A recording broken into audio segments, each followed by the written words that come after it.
Hola, es un placer tenerte aquí. Antes de comenzar, suscríbete al canal y dale like al vídeo. Aquel domingo por la mañana, como cada fin de semana desde hacía 3 años, Marcos entró en la habitación con una sonrisa fingida y una taza de café recién hecho. Yo seguía en la cama, despierta pero quieta, observándole desde las pestañas. El aroma del café solía ser reconfortante, pero esta vez tenía un olor extraño, demasiado dulce, con un deje metálico que me crispó los nervios.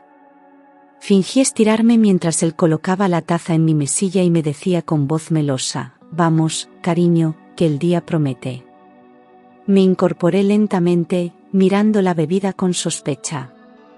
Algo dentro de mí gritaba que no era un desayuno cualquiera. Por primera vez, dudé de las intenciones de aquel hombre al que una vez amé ciegamente.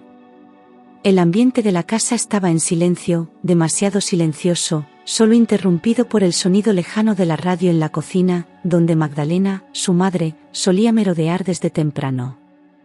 Mientras Marcos se alejaba hacia el pasillo, me quedé mirando la taza. Noté un leve remolino en la superficie del café, como si algo se hubiera disuelto minutos antes. Me levanté con cuidado, cogí su taza vacía de la noche anterior en la otra mano y, con movimientos ágiles, cambié las posiciones. Volví a acomodarme como si nada hubiera pasado. Marcos regresó y me miró de reojo, preguntando si ya me la había bebido. Asentí con una sonrisa fingida. Él tomó su taza, la que originalmente era para mí, y salió del cuarto con ella entre las manos. Mi corazón latía con fuerza, como un tambor de guerra. No pasó mucho tiempo. Unos 20 minutos después, un grito agudo rompió la calma. Magdalena cayó al suelo de la cocina, retorciéndose de dolor, la taza hecha añicos a su lado. Marcos corrió hacia ella, arrodillándose con teatral desesperación, gritando su nombre como si le importara. Pero yo estaba petrificada en lo alto de la escalera, comprendiendo lo imposible: ese veneno era para mí. Lo había esquivado por puro instinto. Mis manos temblaban, mis labios se secaban, y una pregunta me taladraba el cráneo: ¿quién de los dos fue el autor del veneno? ¿O acaso fueron los dos?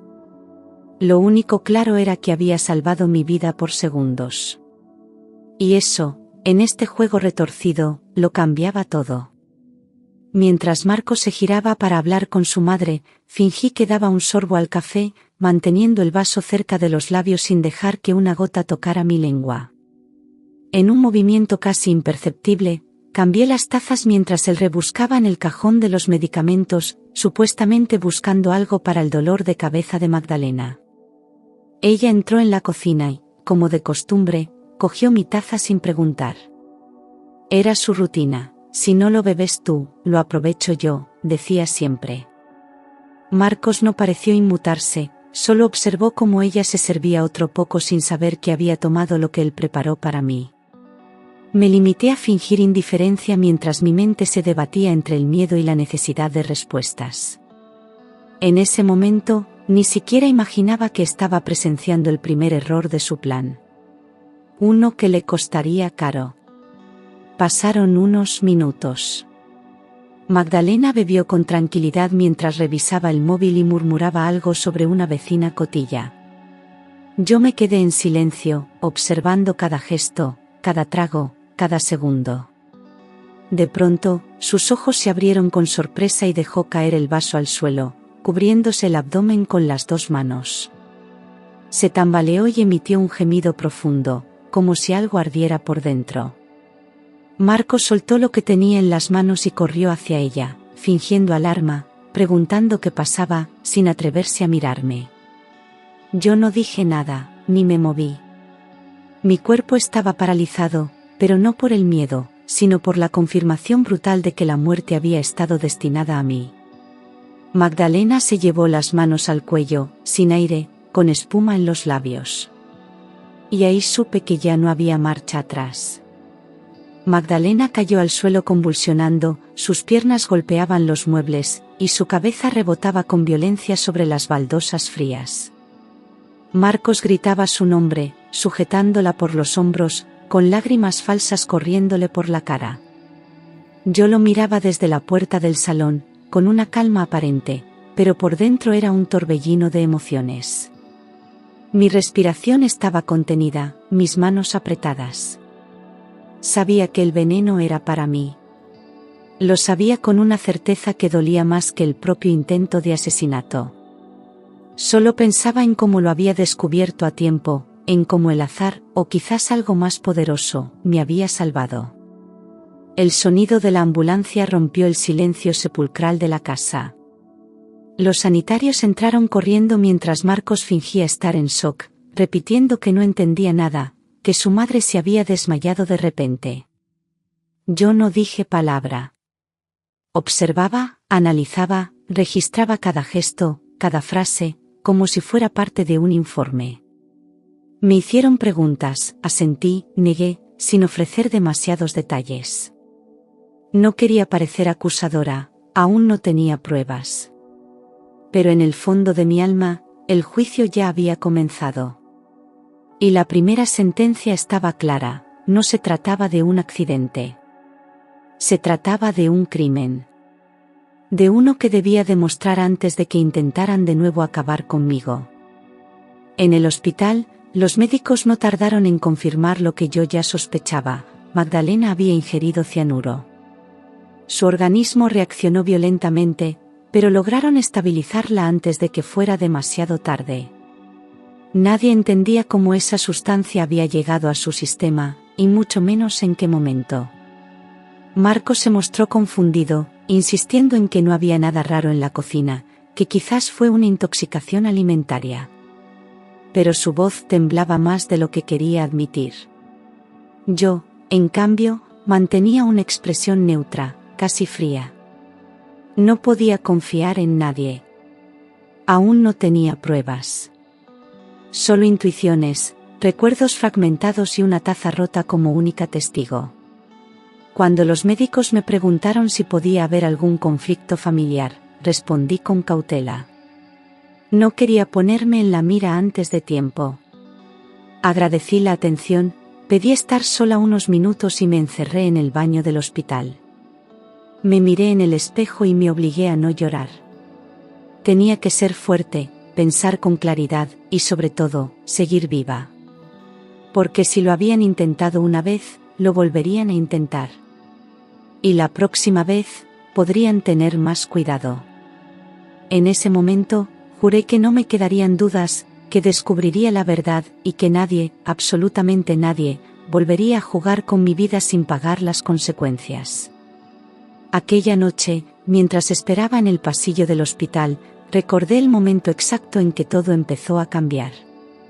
Hacía 3 semanas, el notario de mi padre me había llamado para informarme de la activación de su testamento. Me convertía en heredera única de sus propiedades, cuentas bancarias y participaciones en empresas agrícolas. Una fortuna considerable, fruto de décadas de trabajo y tierras bien invertidas. Yo no sabía cómo reaccionar, pero Marcos sí. Desde aquel día, su comportamiento cambió. Se volvió más atento, más servicial, pero también más controlador. Me preguntaba constantemente si ya había accedido al dinero, si pensaba vender algo, si pensaba compartirlo. No lo entendí en su momento, pero ahora todo cobraba sentido. No eran gestos de amor, sino de cálculo. Estaba evaluando mis pasos, mis decisiones, mis movimientos. Él lo sabía todo, cada cifra, cada propiedad, cada cláusula del testamento. Y si yo moría sin hijos, todo pasaría directamente a él como esposo legal. Me temblaron las piernas al comprender la magnitud de su codicia. ¿Y si llevaba meses planeándolo todo? ¿Y si incluso su madre formaba parte del plan? Mi estómago se revolvía de asco. Ya no era cuestión de celos, ni de tensión matrimonial. Era cuestión de supervivencia. Y yo estaba en medio de una guerra que ni siquiera sabía que había comenzado. Aquella misma noche, fingí dormir. Me tumbé en la cama con los ojos cerrados y la respiración acompasada mientras Marcos hablaba por teléfono en el salón contiguo. Bajó la voz, pero las paredes eran finas, y cada palabra llegaba hasta mí con claridad dolorosa. Lo tenía todo controlado. Pero mi madre bebió la taza equivocada. La frase me heló la sangre. Se refería al veneno, al café, a todo. No era una suposición. Era una confesión. Se lo decía a alguien que conocía bien el plan, alguien que no necesitaba explicaciones. Cerré los puños bajo las sábanas, conteniendo las lágrimas. Acababa de escuchar cómo planeaban mi muerte. Él continuó hablando, nervioso, frustrado, culpando a su madre por haberse entrometido. La otra persona en la línea, una mujer por la voz, le preguntaba si había dejado alguna pista. Ninguna. Ella no sospecha nada, respondió con firmeza. Sentí una náusea profunda al oír aquello. Me describía como ingenua, como una víctima fácil. Pero no sabía que ya lo había oído todo. Esa conversación cambió las reglas del juego. Me levanté lentamente y anoté todo lo que recordaba. Ya no podía quedarme quieta. Necesitaba pruebas. Y sobre todo, necesitaba salir viva. Porque ellos aún creían que yo seguía dormida, y eso me daba ventaja. Hasta entonces, había pensado que Magdalena simplemente me despreciaba. Sus comentarios crueles, sus críticas constantes, su manera de menospreciarme delante de los demás, todo me había parecido fruto de una suegra dominante. Pero ahora lo veía todo con otros ojos. Sus gestos amables, como ofrecerme siempre la comida ya servida, traerme el té por la tarde o insistir en que descansara mientras ella cocinaba, eran parte de una rutina calculada. Empecé a repasar mentalmente cada una de esas ocasiones, sopas demasiado fuertes, dulces con sabores metálicos, infusiones que me daban sueño. Me di cuenta de que había estado envenenándome poco a poco. Y lo peor era que yo había confiado en ella, aunque a regañadientes. Pensaba que solo intentaba reafirmar su autoridad en casa, marcar territorio. Pero no. Magdalena sabía exactamente lo que hacía. Y si lo sabía, ¿era idea suya o de Marcos? ¿Quién manipulaba a quién? ¿O eran cómplices desde el principio? Me dolía aceptar que durante años había vivido en una mentira, en una casa que no era hogar sino trampa. Desde ese instante, cada objeto en la cocina, cada bocado en la nevera, me pareció un arma silenciosa. Sabía que tenía que actuar rápido. Porque ellos ya habían fallado una vez. Pero no cometerían dos errores seguidos. A la mañana siguiente, mientras bajaba al portal a recoger el correo, encontré algo extraño, una hoja doblada en dos, sin remitente, colocada bajo la puerta con una cinta adhesiva. El papel era sencillo, sin logotipos ni marcas, pero el mensaje era claro y directo: te están vigilando. No comas nada. Sal de ahí. Leí esas palabras varias veces, sin entender si era una amenaza o una advertencia. Volví a cerrar la puerta con doble llave y miré por la mirilla, pero el pasillo estaba vacío. ¿Quién la había dejado? ¿Alguien del edificio? ¿Una vecina? ¿Una enfermera del hospital? Sentí un escalofrío recorriéndome la espalda. Me encerré en la cocina y quemé la nota en el fregadero, como si al destruirla pudiera borrar el miedo que me provocaba. Pero el mensaje se quedó grabado en mi mente. No era una casualidad. Alguien sabía lo que pasaba. Alguien que no se atrevía a dar la cara, pero que me estaba advirtiendo del peligro real. Empecé a dudar de todos. Ya no podía confiar ni en el panadero ni en la portera. Me sentía atrapada en una casa que no era mía, con enemigos camuflados entre sonrisas. Aquel papel fue el empujón final para decidirme.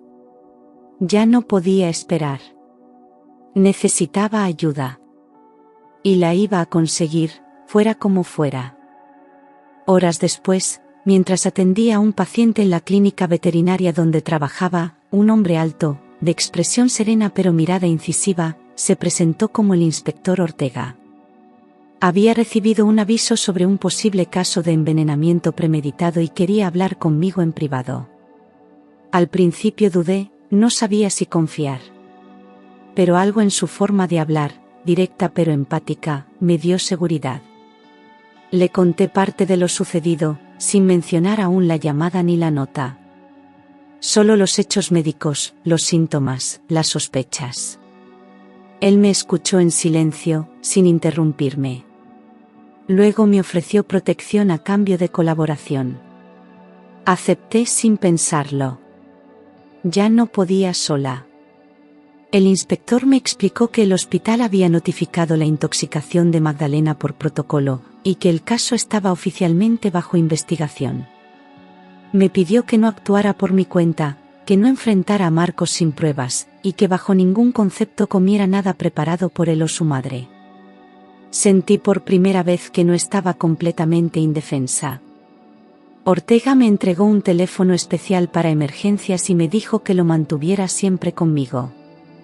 Agradecí con la voz temblorosa. Había un plan en marcha.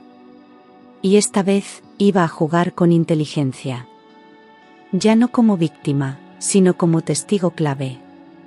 Esa noche, impulsada por la mezcla de rabia y adrenalina, cogí el móvil de Marcos mientras él se duchaba. Había algo en su comportamiento que no me cuadraba desde hacía tiempo. Revisé las últimas conversaciones, los mensajes archivados, las fotos ocultas. Y ahí estaba, Clara. Una mujer joven, con labios rojos y sonrisa burlona, aparecía en varias imágenes íntimas con él. En un mensaje reciente, ella escribía: «Cuando la herencia sea tuya, por fin podremos vivir sin escondernos». Sentí que el aire se me escapaba del pecho. La traición no era solo mortal, era también amorosa. No era una aventura pasajera. Marcos tenía una relación paralela, y lo peor de todo es que ella estaba al tanto del plan.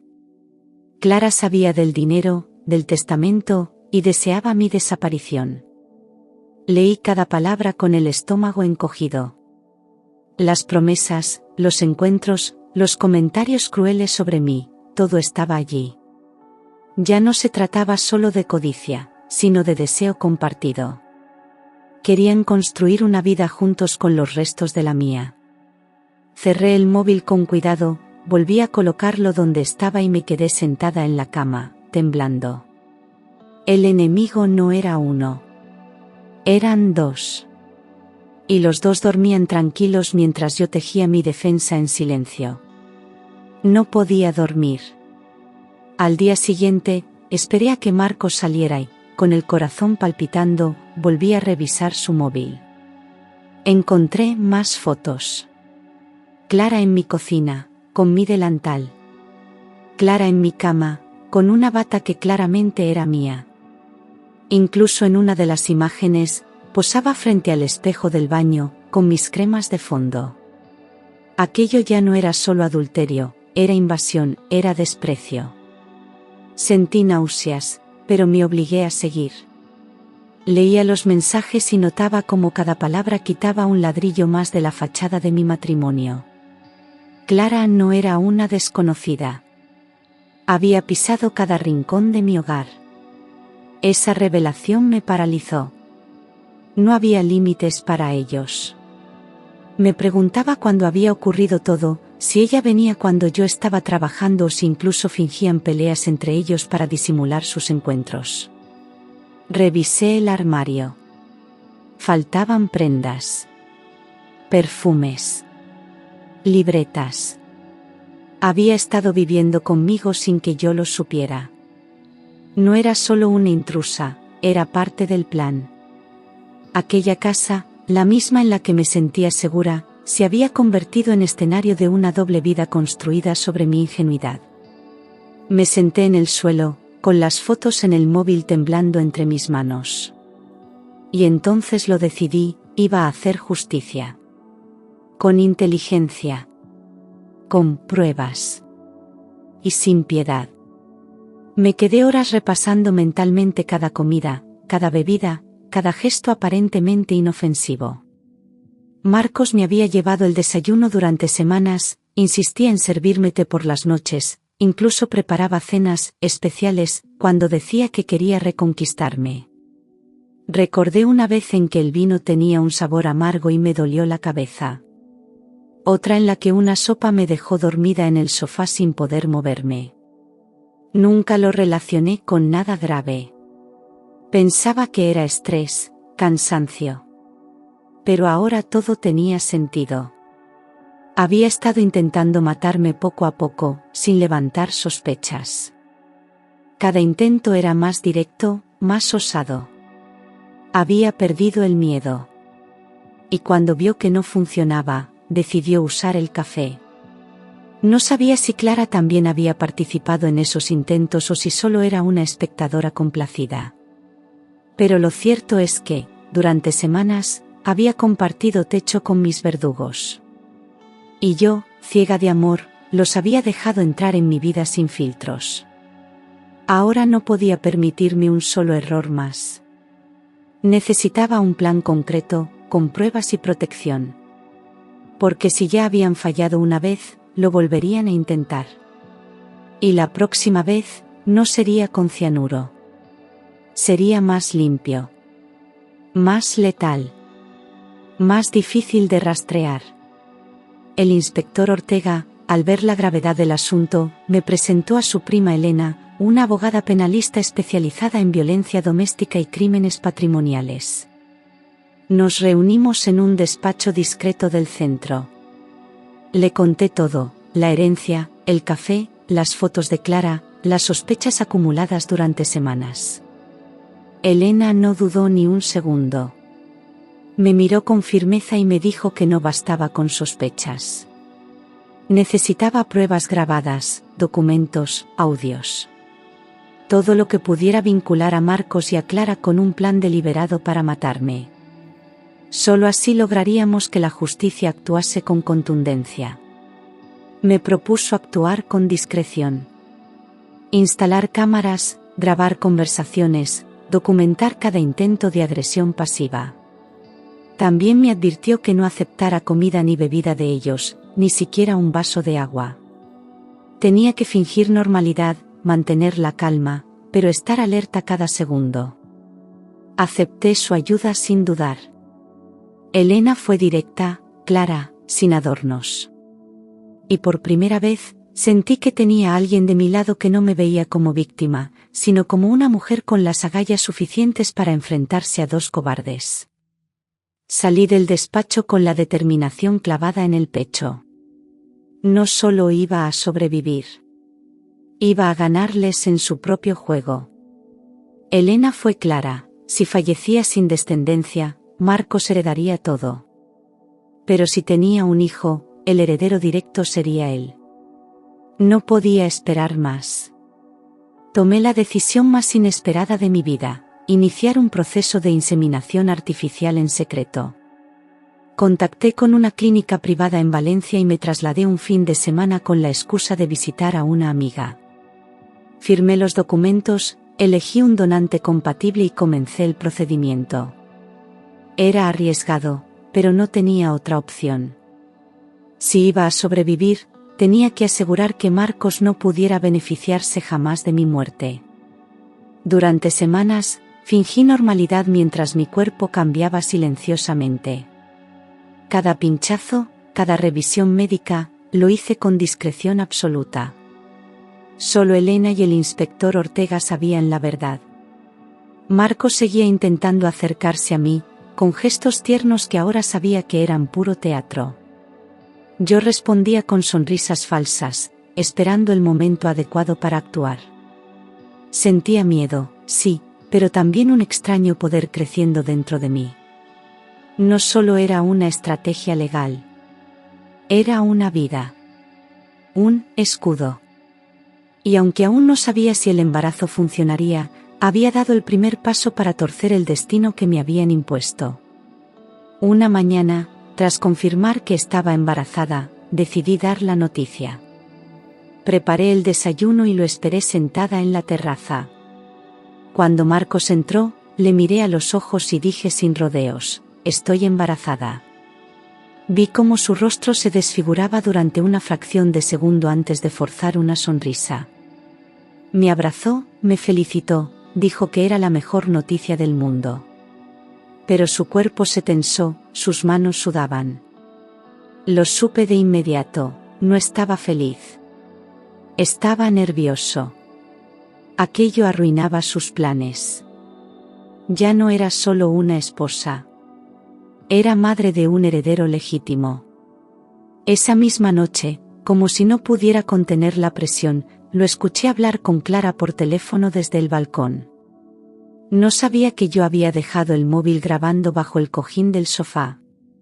Su voz era nítida: tenemos que hacerlo antes de que nazca. Si ella da a luz, perdemos todo. No había dudas. No solo seguían adelante con el plan, sino que ahora tenían prisa. Me encerré en el baño con el móvil en la mano y las piernas temblando. Aquella grabación era oro puro. Prueba directa de intento de asesinato premeditado. Solo tenía que mantenerme viva un poco más. El final de ellos estaba cerca. Elena y Ortega se reunieron conmigo al día siguiente. Les mostré la grabación y ambos coincidieron: era una prueba contundente. Decidimos instalar cámaras ocultas y micrófonos por toda la casa. Ortega tramitó la orden judicial y todo se hizo con legalidad, para que el material fuera válido ante el juzgado. Durante una semana, fingí reconciliación con Marcos. Volvimos a cenar juntos, pasear, compartir risas falsas. Él parecía confiar de nuevo, creyéndose vencedor.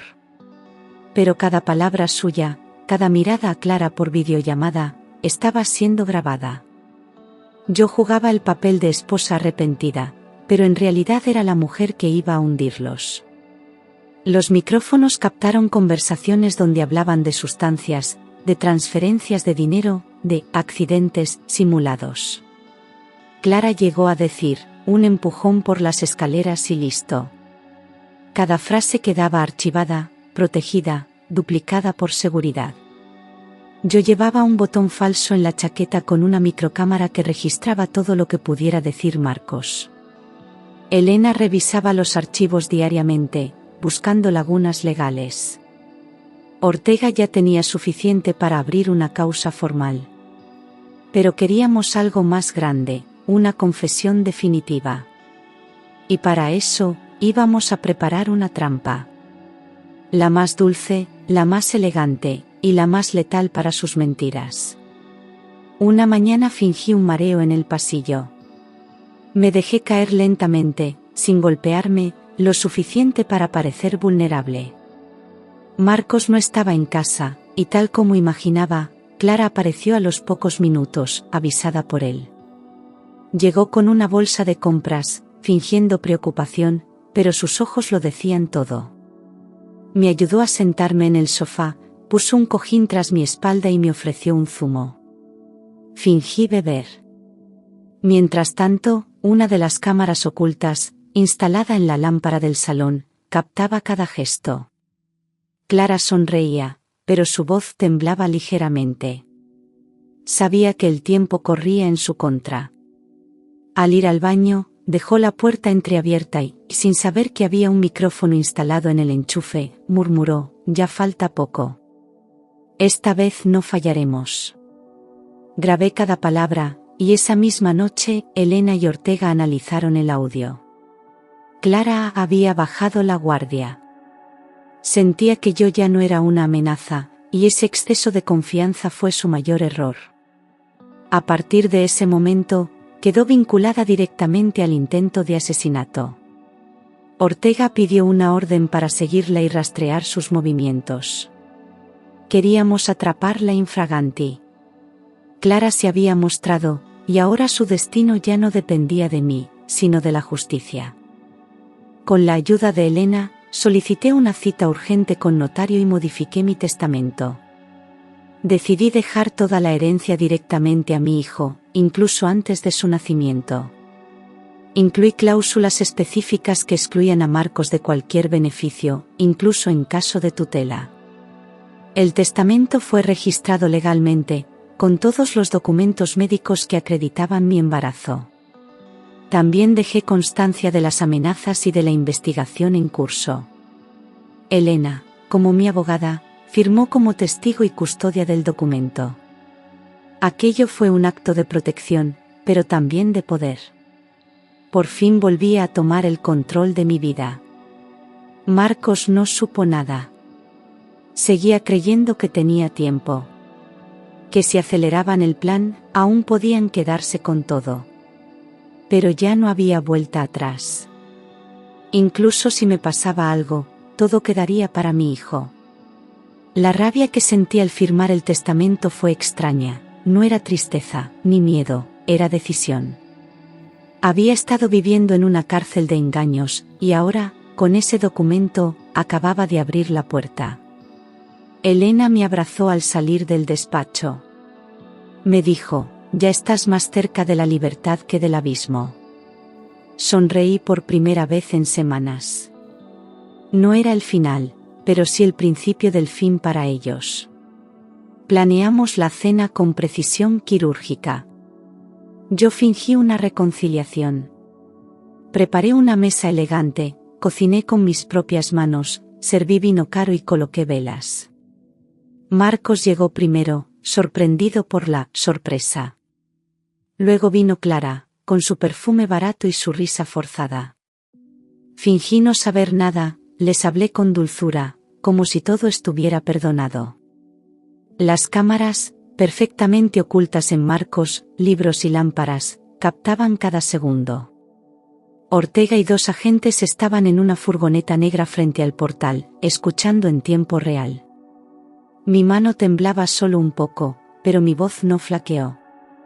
Durante la cena, Clara no pudo evitar una burla velada sobre el embarazo. Marcos la miró con gesto de advertencia, pero ella ya estaba fuera de control. Rieron, brindaron, hablaron en código, convencidos de que la victoria estaba cerca. Yo me limité a sonreír, levantar la copa y seguir el juego. El postre lo serví con teatralidad, y justo antes de que lo probaran, me levanté con la copa en alto. Todo estaba listo. No solo la escena, sino la caída. Porque esa noche no se brindaba por la reconciliación. Se brindaba por el fin de la mentira. Y ellos no tenían ni idea de que estaban siendo grabados. Me levanté de la silla con la copa en la mano y una serenidad que no me reconocía. Marcos y Clara me miraron sorprendidos, creyendo que iba a brindar por nuestro supuesto nuevo comienzo. Sonreí con frialdad y dije, por el futuro. Luego dejé la copa sobre la mesa sin beber. Me incliné hacia adelante, los miré fijamente y pronuncié cada palabra como una sentencia: estoy embarazada. Y todo lo que habéis dicho las últimas semanas está grabado.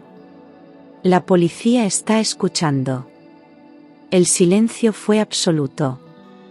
Las copas temblaron en sus manos. Clara palideció de inmediato. Marcos intentó reaccionar, se levantó bruscamente, mirando a su alrededor como si pudiera desactivar lo inevitable. Clara se atragantó con el vino y soltó un chillido que rompió el aire tenso del salón. Fue entonces cuando escuchamos el timbre.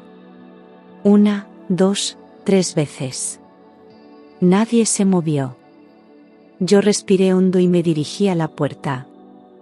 Al abrirla, entraron Ortega y 2 agentes más, armados con órdenes judiciales y grabaciones irrefutables.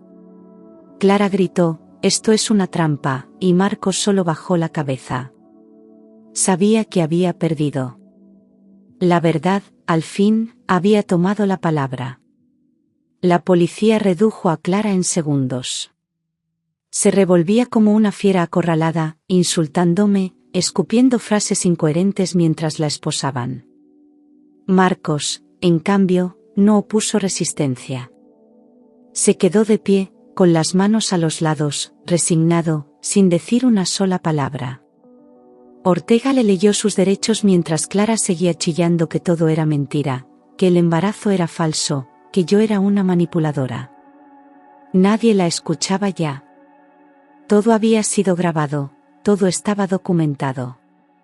Las cámaras no mienten. Las grabaciones hablaban más alto que sus gritos desesperados. Mientras los agentes los escoltaban fuera, yo no derramé una lágrima. Me quedé sola en el comedor, mirando la mesa intacta, los platos sin tocar, las copas vacías. Era el escenario final de su farsa. Habían caído en su propia trampa, derrotados no por la violencia, sino por la verdad. Ortega volvió un momento y me dijo que el juez ya tenía las pruebas, que todo avanzaría con rapidez. Asentí en silencio. Me senté despacio, puse una mano sobre mi vientre y cerré los ojos. Había sobrevivido. Por mí. Por mi hijo. Y porque el amor no debe doler ni matar. 2 días después, fui citada a declarar ante el juez de instrucción. Entré en la sala con la cabeza alta y el corazón firme.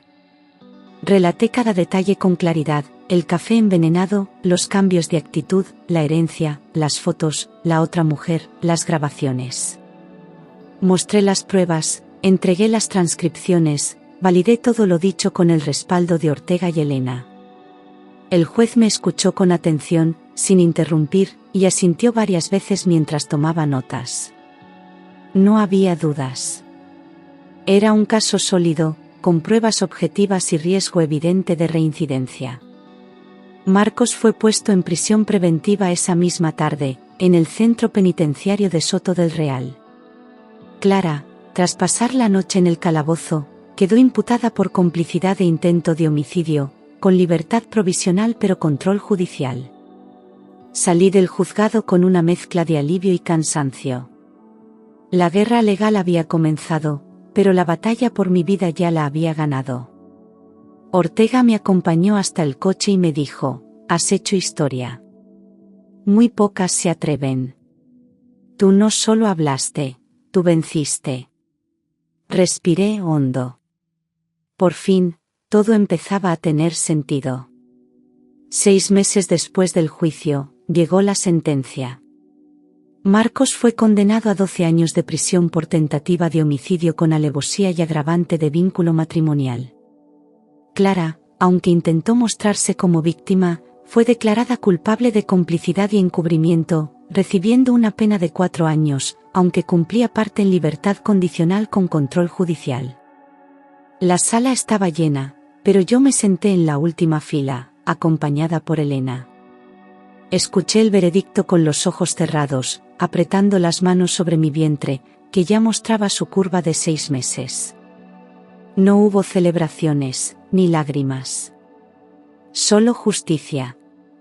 Marcos fue trasladado a la prisión de Soto del Real esa misma tarde. Ortega me informó de que el comportamiento en el juicio había sido clave, nunca mostró arrepentimiento, y Clara incluso desafió al juez en su alegato final. No apelaron. Sabían que habían perdido.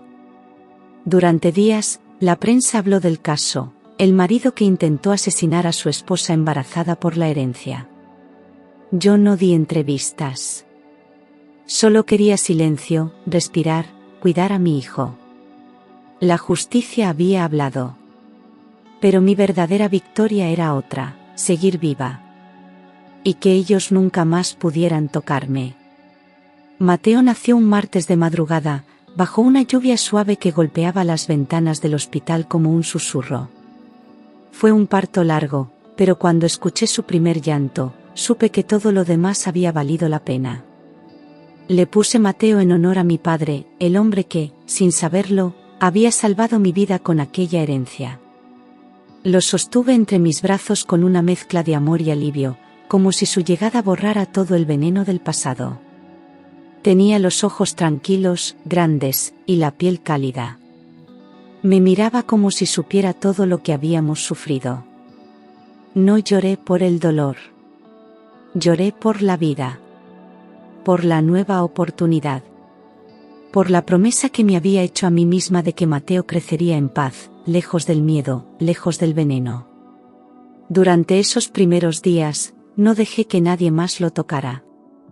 Dormía con él en brazos, cantándole bajito, hablándole como si me entendiera. Y quizás lo hacía. Porque cada vez que me miraba, me sentía menos rota. Él era mi milagro. Mi fuerza. Y aunque el pasado seguía ahí, acechando, ya no era más fuerte que nosotros. Al mes del nacimiento, tomé una decisión irrevocable: vendí la casa donde casi me matan. Elena me ayudó con la parte legal y Ortega gestionó la seguridad hasta el último día. No volví a entrar en ese salón. No quise recoger nada. Dejé todo atrás: muebles, recuerdos, incluso ropa. Compré una vivienda modesta en Asturias, cerca del mar, con un jardín pequeño y un cielo limpio. Allí empecé de nuevo, como veterinaria rural, rodeada de animales, campo y silencio. Nadie conocía mi historia. Y por primera vez en años, pude dormir con la puerta sin llave. Mateo crecía sano, curioso, con una sonrisa que iluminaba la casa entera. Las mañanas eran frescas, con olor a eucalipto y pan recién hecho. Nadie me miraba con lástima. Era simplemente una madre más, con su bebé en brazos, caminando entre montañas y ganado. A veces pensaba en todo lo vivido y me costaba creer que aquella pesadilla fue real. Pero la cicatriz seguía ahí, invisible pero viva. No para doler, sino para recordarme lo lejos que había llegado. Y que la vida, aunque duela, también puede florecer donde antes solo hubo sombras. Una mañana cualquiera, mientras recogía el correo, encontré un sobre sin remitente. No tenía matasellos ni sello oficial. Solo mi nombre escrito a mano, con una caligrafía que reconocí al instante. Al abrirlo, leí una sola frase: no hemos terminado. Era la letra de Clara, inconfundible. Me quedé de piedra, sintiendo como el pasado, que creía enterrado, resurgía como una sombra alargada. Aunque estaba en libertad condicional, su odio seguía vivo. No necesitaba decir más. Sus palabras eran una amenaza clara, directa, hecha con la frialdad de quien no olvida. Llamé de inmediato a Elena y a Ortega. Me dijeron que no estaba sola, que aquello debía ser denunciado cuanto antes. Fui a la comisaría con la carta en mano y declaré todo lo sucedido. El inspector activó de nuevo el protocolo de protección y el juzgado tomó en serio la amenaza. Clara seguía bajo vigilancia judicial y ese mensaje violaba las condiciones de su libertad. Era evidente que no había cambiado, que su rencor era tan fuerte como antes. Pero esta vez no sentí miedo. Solo determinación. Por Mateo. Por mí. Porque no iba a dejar que el pasado volviera a destruir lo que tanto había costado construir. La denuncia fue tramitada en menos de 48 horas. El juez dictó una orden de alejamiento inmediata y reforzó las medidas de protección para mí y para Mateo. Clara tenía prohibido acercarse a menos de 500 metros, comunicarse por cualquier medio o enviar intermediarios. Cualquier incumplimiento supondría el ingreso inmediato en prisión. Ortega, que seguía mi caso desde el principio, me explicó que el sistema estaba ahora de mi lado, que ya no era una simple sospechosa indefensa, sino una víctima con respaldo legal sólido. Respiré hondo. El miedo empezaba a desaparecer. Marcos, por su parte, seguía cumpliendo condena en Soto del Real. No había tenido visitas ni recursos aceptados. Elena me confirmó que ningún abogado quiso tomar ya su apelación. Se había convertido en un nombre maldito incluso dentro de los tribunales. Y Clara, aunque aún libre, estaba más vigilada que nunca. El ciclo se cerraba poco a poco. Y aunque los fantasmas siempre rondan, esta vez no tenían poder. Por primera vez en mucho tiempo, sentí que la justicia no era una ilusión. Era real. Y estaba funcionando. Mateo creció rodeado de naturaleza, ternura y rutinas sencillas. Aprendió a caminar entre caballos, a reír con los perros del refugio donde trabajaba, a dormir al sonido del viento entre los árboles. Le hablaba poco del pasado. Solo lo necesario. No necesitaba heredar mi dolor. Solo mi fuerza. Me observaba con una madurez que a veces me conmovía. Como si supiera, aún sin entenderlo todo, que habíamos vencido juntos. Que estábamos vivos porque habíamos luchado. Y que el amor, cuando es puro, protege más que cualquier reja. Nunca olvidé lo vivido. Las noches en vela. El veneno. La traición. Pero tampoco permití que eso me definiera. Lo usé como raíz para construir algo más firme, más mío. Seguí trabajando, cuidando animales, ayudando a mujeres que pasaban por lo que yo pasé. Y cada noche, al acostarme, abrazaba a Mateo sabiendo que lo había conseguido. Sobreviví. Grité cuando nadie escuchaba. Amé cuando nadie creía. Y viví.